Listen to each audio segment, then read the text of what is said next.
Hola, ¿qué tal? ¿Cómo están? Soy Darío Guardado. Bienvenidos a un nuevo episodio de Agropodcast, información de calidad para gente en acción.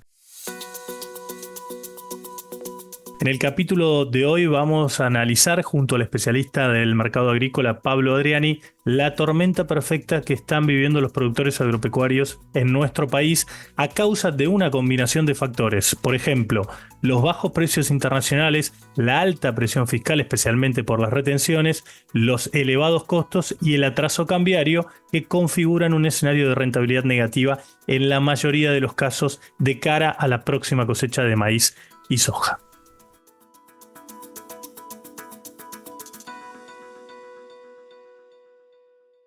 Estás escuchando Agropodcast. Estamos mejorando la productividad agrícola mundial y también mejorando la biodiversidad. Estamos aumentando el sustento de 500 millones de productores y también reduciendo las emisiones de gases de efecto invernadero. Estamos camino a una mejor administración de recursos y también marcándolo hacia una agricultura más sostenible.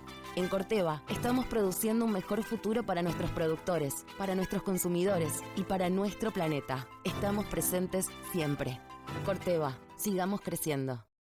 Desde Nera, te ayudamos a potenciar tus agrofinanzas de forma personalizada. Somos un ecosistema digital con múltiples bancos y opciones de pago y financiamiento. Con toda la información que necesitas para tomar las mejores decisiones financieras. Siempre a tu manera. Nera, el agro a tu manera. Ya hablamos con Pablo Adriani, analista del mercado de granos. Hola Pablo, ¿cómo estás? Gracias por esta comunicación con Agropodcast. ¿Qué tal? ¿Cómo estás, Darío? Un placer estar acá con vos. Bueno, ¿qué evaluación haces de la situación productiva y económica del agro en nuestro país puntualmente en esta campaña, ¿no? La 24-25. En una reciente entrevista dijiste que el 80% de los productores hoy pierde plata. ¿Esto es así? Bueno, sin lugar a dudas que tener que aceptar una baja del mercado de soja en los últimos 2 años de $150 por tonelada, con el condimento de un 33% de retenciones, te arroja un precio que van a recibir los productores que en el momento que hice el análisis, el 80% de los productores entran en pérdida, por no decir en quebranto. Desde ese momento a la fecha, el mercado subió a $20 en el mundo y en Argentina, pero no es un aliciente. En lugar del 80 será el 70% que pierde plata. O sea, tampoco se puede estar rezando que el mercado de Chicago suba 50 o $80 para compensar el 33% de retenciones. Con lo cual, yo creo que la situación del productor es muy complicada desde el punto de vista económico. Hasta la semana pasada veníamos con una seca que se iba consolidando, que me gustaría aclarar muy bien que esta sequía que estuvo sufriendo Argentina, que venía del NEA-NOA, pasando por la Pampa Húmeda, Entre Ríos, Corrientes, termina en Río Grande do Sul, el estado de Brasil. Esa sequía afecta a la Argentina y al estado de Río Grande do Sul, que el estado de Río Grande do Sul produce 25 millones de toneladas de soja. Con lo cual, de ahí la importancia que yo le estaba dando al factor climático. Este fin de semana hubo lluvias, da la sensación de que la sequía se cortó. Me dicen que algunas zonas no llovió, otras llovió, siempre sucede lo mismo, pero porque no se puede hacer un análisis partido por partido, lote por lote, a ver a quién le llovió y a quién no le llovió. Eso lo puede analizar muy bien el dueño del campo, pero uno como analista de mercado tiene que ver un poco la cantidad de lluvias por zona y con eso extrapolar a que la situación mejoró mucho, poco o nada. Pero el dato más importante, Darío, es que los pronósticos de lluvias para la última semana de enero son de lluvias muy, pero muy abundantes en casi todas las zonas productivas del país. Con lo cual, ojalá sea así, pero igualmente no llega a compensar el 33% de retenciones. Lo que puede llegar a ser una lluvia es frenar las pérdidas, es evitar que el productor no coseche nada, ¿sí? Que eso es más aleatorio que la retención. La retención es un impuesto que se puede bajar en forma inmediata, ¿no? Ese es un poco el concepto. ¿Qué expectativas tenés de precios respecto del mercado internacional y del mercado local? ¿Cómo puede impactar esto en los productores? ¿Y cuáles son para vos las principales causas? Recién hablabas del tema sequía, no solo en Argentina, sino en Brasil, que podría revertirse y la importante oferta internacional. ¿Hay otros fundamentos endógenos o exógenos que digiten lo que va a pasar con los valores? Y en primer lugar hay que mencionar que así como Río Grande do Sul está pasando una sequía, el estado de Mato Grosso, primer estado productor de soja de Brasil, está sufriendo el exceso de las lluvias. Y el exceso de las lluvias le está atrasando la cosecha. Usualmente debería haber cosechado a esta altura un 15-20% Mato Grosso. Sin embargo, no llega al 5% la cosecha. Esta demora en la cosecha, en Mato Grosso, principal estado productor de soja de Brasil, está provocando mermas de rendimiento y mermas de calidad. ¿No sabes lo que es? Una soja que se está cosechando, que le lluevan 30, 40 milímetros, no podés entrar con las máquinas y te produce pérdida de calidad del grano. Entonces ahí está también parte del fundamental alcista que yo estoy viendo en Chicago, y prueba de ello es que los fondos de inversión en Chicago, que venían vendidos con una posición bajista del mercado, esta última semana han revertido su posición y están ahora en una posición compradora. ¿Qué quiere decir esto? Que los fondos ahora se están jugando a la suba en el precio de la soja. Es otro dato, ¿sí? Indudablemente que la cosecha de soja americana terminó hace un mes y medio. El informe de Luzda del pasado 10 de diciembre, perdón, 10 de enero, bajó la producción de soja americana en 2,5 millones de toneladas. Eso generó una especie de pánico en los operadores americanos, porque es menos soja que hay de oferta para el mercado doméstico, y eso está generando una firmeza en Chicago que yo creo, espero no equivocarme, que de acá a lo que sería el segundo trimestre del 2025 en adelante, vamos a ver un mercado más entonado, con más posibilidades de suba que de baja. Lógicamente hay otros factores dando vueltas, que es el efecto de la fortaleza del dólar en el mundo, que yo creo que a esta altura, después de haber tenido una corrida bajista de 2 años y medio, Chicago, la lógica, independientemente de algún fundamental científico o matemático, es que el mercado toca un piso y rebota. Y eso es lo que está pasando. Luego de 2 años y medio de bajas ininterrumpidas, que no es que no sea lógico, porque especulaban con una cosecha récord en Brasil, una cosecha muy buena en Estados Unidos, una cosecha muy buena en Argentina, esos fundamental bajistas, ahora es como que se dio vuelta la moneda y entramos en una corriente más alcista que bajista, independientemente de los problemas geopolíticos que estén dando vueltas en el mundo, ¿no? Y Pablo, pero ¿cómo crees que esta situación puede ser afectada o impactada por el cambio de mando político en Estados Unidos? Asumió Donald Trump y bueno, viene con ciertas medidas que son bastante contrarias a las políticas que tenía Estados Unidos antes, ¿no? La primera noticia que uno del mensaje del presidente Trump puede destacar es que este presidente está decidido a poner Estados Unidos en el lugar que corresponde para ellos. O sea, es la primer potencia mundial. Y eso implica una serie de medidas que hemos escuchado que pueden causar preocupación, ¿sí? Pero yo le voy a dar un poco, lo voy a relativizar. Fundamentalmente, el aumento de los aranceles. Y el aumento de los aranceles es una maniobra que está aplicando el presidente Trump para sentarse a negociar con México por el tema de inmigración, con China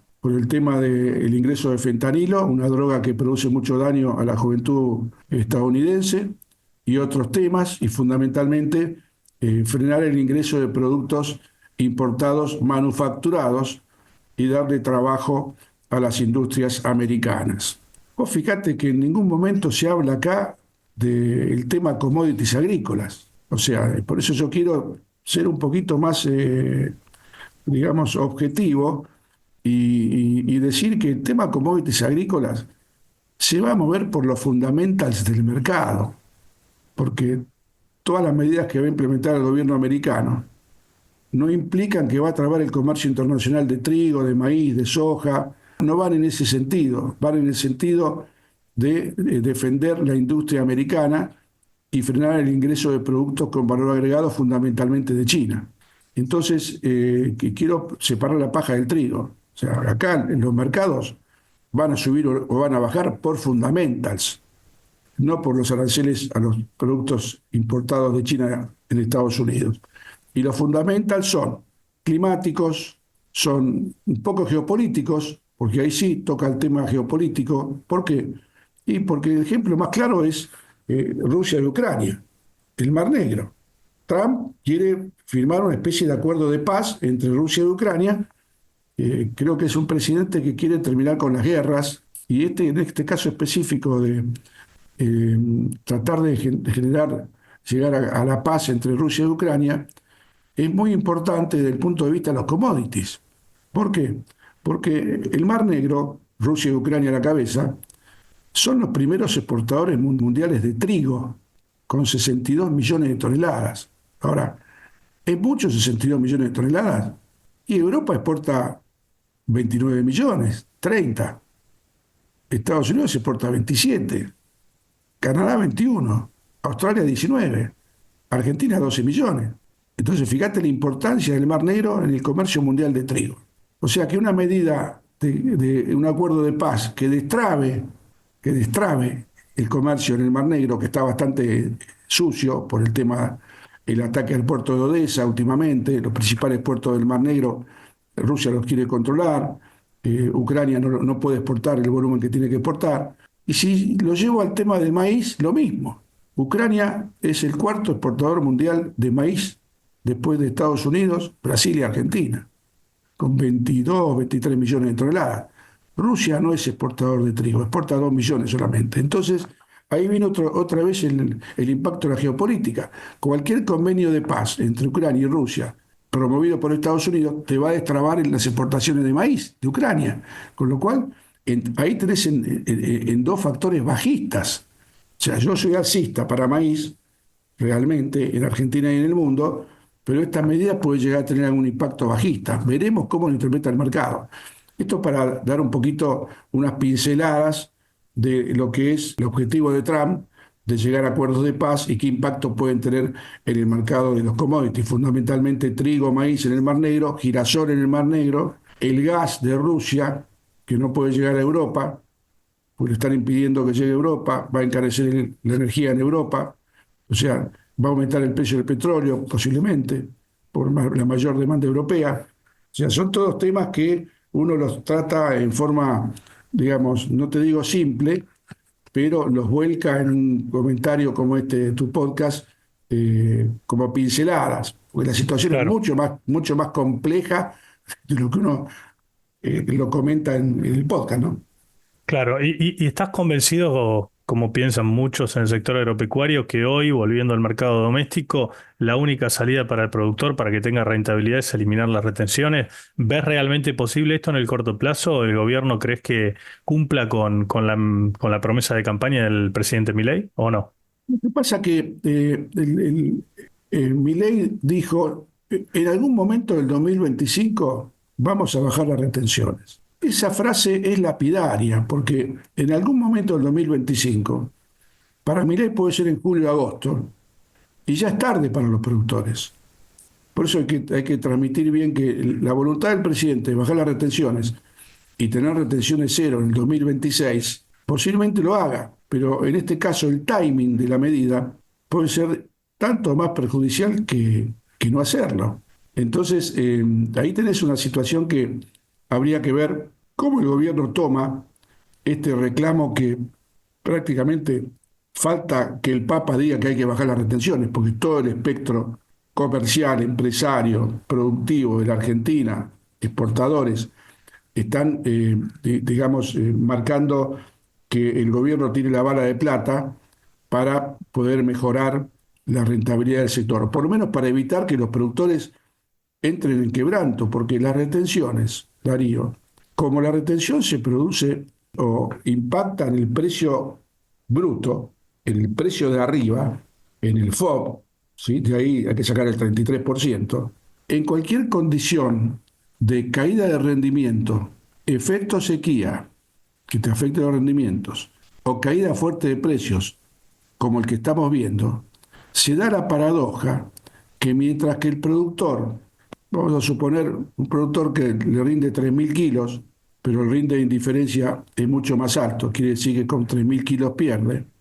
Un productor que cosecha 3.000 kilos de soja y pierde, vamos a poner, $100 por hectárea, el gobierno cobra las retenciones de esos 3.000 kilos, aunque haya perdido plata el productor. ¿Se entiende el concepto? Sí, Entonces, está claro. ese es el daño que venimos, yo lo vengo diciendo hace muchos años, que el problema de las retenciones es que es un impuesto totalmente distorsivo, porque en condiciones de baja en la producción por una sequía, baja los precios internacionales como estamos viendo, logra que el productor se funda y el gobierno siga ganando plata. Eso es algo totalmente irracional, que aunque algún funcionario debería entenderlo. Ahora, Es hay, como se decía siempre, ¿no? El Estado es socio en las ganancias, pero no en las pérdidas, ¿no? exactamente, una luz de esperanza, es que el ministro Caputo, el de Economía, confirmó que el 6 de febrero va a recibir a la mesa de enlace. Ahora, yo no creo que Caputo le comunique a la mesa de enlace que le va a bajar las retenciones. En todo caso, quien debería decir eso es el presidente Milei. Por ahí me equivoco, por ahí me equivoco, y es Caputo el que le dice que le va a quitar un poco de presión impositiva y el primer impuesto que tiene impacto directo en el negocio son las retenciones, porque automáticamente cuando vos bajás las retenciones, automáticamente se traslada en el precio que te puede comprar la exportación a la industria, en forma inmediata. No tenés que esperar que te bajen ingresos brutos, que te bajen ingresos, impuestos de los partidos, de los estados, de las provincias, impuestos indirectos, que siempre son marañas de impuestos que nunca te llega el inmobiliario que te lo bajen y eso no te mueve la aguja. En cambio, la baja de retenciones tiene efecto inmediato. Y hay un dato que es importante, Darío. Hoy los productores tienen cerca de 15 millones de toneladas de soja disponible sin vender.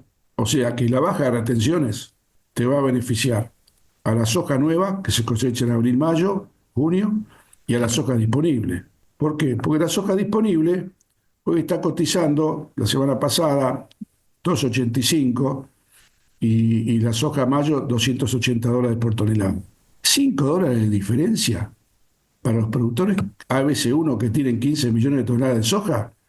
Es una diferencia tan chica que te induce a no vender un kilo hasta que el gobierno baje las retenciones. Y en este sentido, Pablo, ¿vos crees que el gobierno se está pegando un tiro en el pie al no darle herramientas al campo para poder crecer, exportar o ingresar divisas, como el caso de la eliminación de las retenciones, puntualmente en el caso de la soja, que es muy notorio, ¿no? 33%, pero también en los cereales, que es el 12%, porque hoy no existe otro sector que pueda reemplazar el menor ingreso de divisas que genera el agro. Tengo cierta información periodística cuando uno lee los diarios, que el gobierno está teniendo ingresos de divisas por el litio, por los minerales, por el gas y por los combustibles, que tal vez el gobierno piense, yo no tengo problema de ingreso de divisas, o sea, yo no tengo apuro en bajar las retenciones. Eso es lo que a mí me asusta. Eso es lo que a mí me asusta, que algún experto en litio, minerales y, y gas y petróleo, que sería interesante escuchar un podcast de él, a ver qué opina del ingreso de divisas de estos sectores. Si es así, si el gobierno piensa que no necesita las divisas del agro porque tiene divisas de otros sectores, sería muy preocupante, porque ahí sí le está poniendo prácticamente un salvavidas de plomo a los productores, si no le baja las retenciones. Y la baja de retenciones tiene que ser a más tardar a principios de marzo, para ya ir previendo el escenario de precios en la cosecha de soja temprana. Y también va a haber un indicador, Darío, que va a ser muy importante. ¿Cuánto va a liquidar el campo en enero? ¿Sí? En noviembre y diciembre tuvieron ingresos de divisas de 2.300, 2.400 millones de dólares por mes, que fueron altos para esa época, fueron altos, por una cuestión de que el productor estaba sin liquidez y estaba un poco, los pesos en Argentina no abundan, entonces la única forma que tiene el productor de afrontar todos sus gastos de siembra o compromisos de cosecha y demás es vendiendo el trigo, el maíz y la soja. Bueno, esa venta que hubo en noviembre, diciembre, en enero ya se está frenando. Yo ya estoy viendo que, por ejemplo, en el caso del trigo, todos los productores están sentados arriba del trigo, independientemente de las retenciones, por una cuestión de estrategia comercial y pensar que la demanda de trigo que va a venir de Brasil va a sostener los precios. Están ingresando menos camiones de soja y de maíz a los puertos de Upriver. Del Gran Rosario, claro. Exacto. Entonces ahí yo creo que el primer termómetro es el ingreso de divisas de enero. Porque si en enero ingresan 1.500 millones de dólares, que es poco, y en febrero te vas a 1.000, bueno, hay que ver ahí si el gobierno realmente se preocupa o no se preocupa. Lo importante es anticiparle que puede pasar. Entonces, si uno le anticipa que puede pasar, el gobierno puede tomar las medidas del caso en forma inmediata, que es la baja de las retenciones. Y como bien vos decís, fundamentalmente la soja, ¿sí? Que es la que tiene la carga mucho más pesada.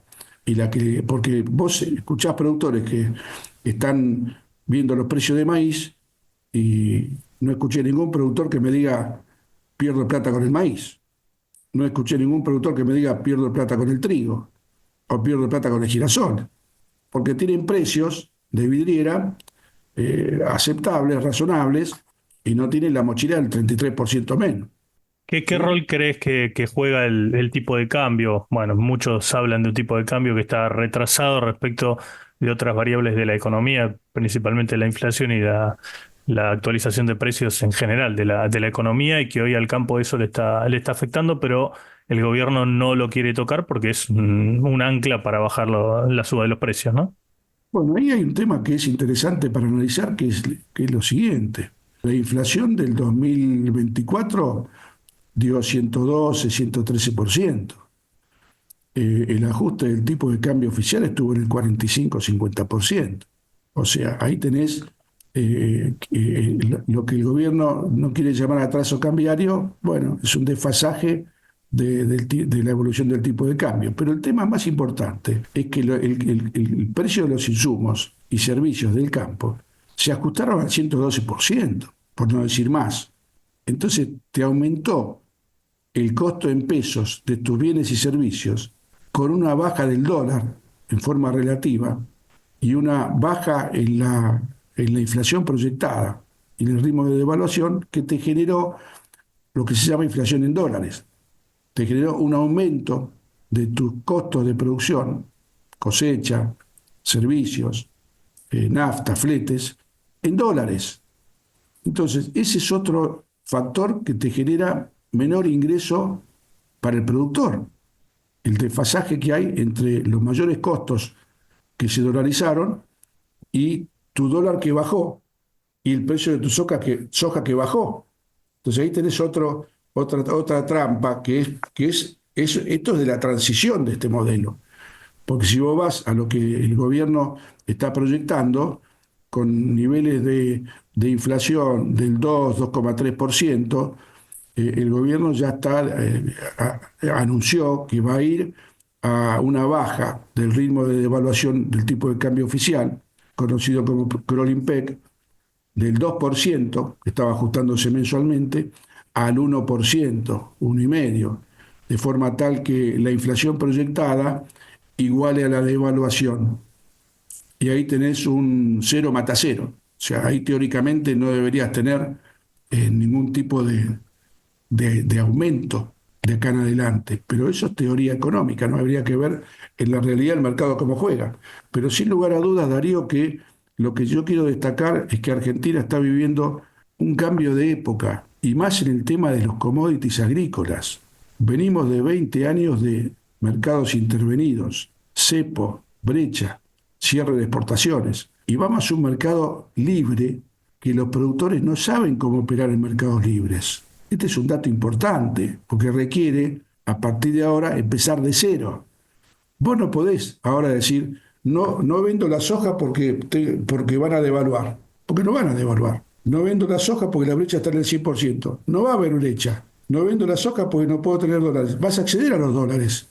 Los productores tienen que aprender cómo operar ahora su negocio en tiempos de mercados en libertad, sin trabas, sin distorsiones, sin intervenciones estatales. Te quiero interrumpir ahí porque es muy interesante lo que estás planteando respecto de el cambio de chip que tiene que hacer el productor. Venía con una dinámica durante los últimos 20 y pico de años de intervención de los mercados, desde la salida de la convertibilidad, con retenciones que, bueno, siguen estando, pero con un montón de trabas que hacían que además la devaluación mediante, todo el tiempo pendiente de si devalúan o no devalúan y cómo yo voy a poder vender a través de esa ventaja que me da la devaluación, y hoy pareciera que eso no va a existir, no va a ocurrir. Entonces como que hay un cambio de era. Es muy interesante lo que planteas. ¿Vos crees que el productor entiende esto? ¿Lo entiende?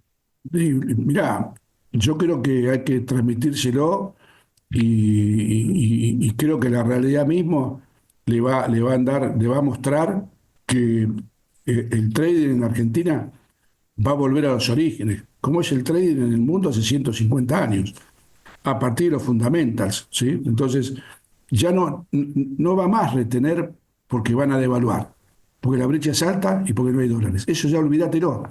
Ahora vos tenés que decir, bueno, ¿cuánto vale el maíz? $190 para mayo. Bien, ¿es negocio? Para mí, que ahora viene la parte más difícil, Darío, para un productor. Yo tengo un maíz que me rindió 11.000 kilos en zona núcleo y vale 190, estoy en el mes de marzo y vale 190 para junio, por poner un número. Ahora vas a tener que tomar la decisión. Vos no podés sentarte a esperar por el voluntarismo de todos los productores que siempre va a subir. Ahora tenés que evaluar el negocio y cerrar el negocio cuando ganás plata. No te puedes arriesgar al voluntarismo de que no, yo siempre que coseché, retuve y siempre subió. No, es otra la historia, es una nueva película, ¿viste? Es una película tridimensional. Dejamos el blanco y negro y nos vamos a una película tridimensional. Por eso te digo que la tarea, el cambio cultural, el que no se adapta va a perder o va a dejar de ganar. Porque también está la otra, ¿viste? Muchos productores, yo he tenido clientes que me decían con total orgullo, ¿viste? Yo tengo 2 cosechas en los hilos, con total orgullo. Y vos le hacés la cuenta financieramente y fue el peor negocio de su vida. Pero él estaba contento porque ya veía que la soja estaba, pero resulta que la soja no valía lo que valía hace un año y medio.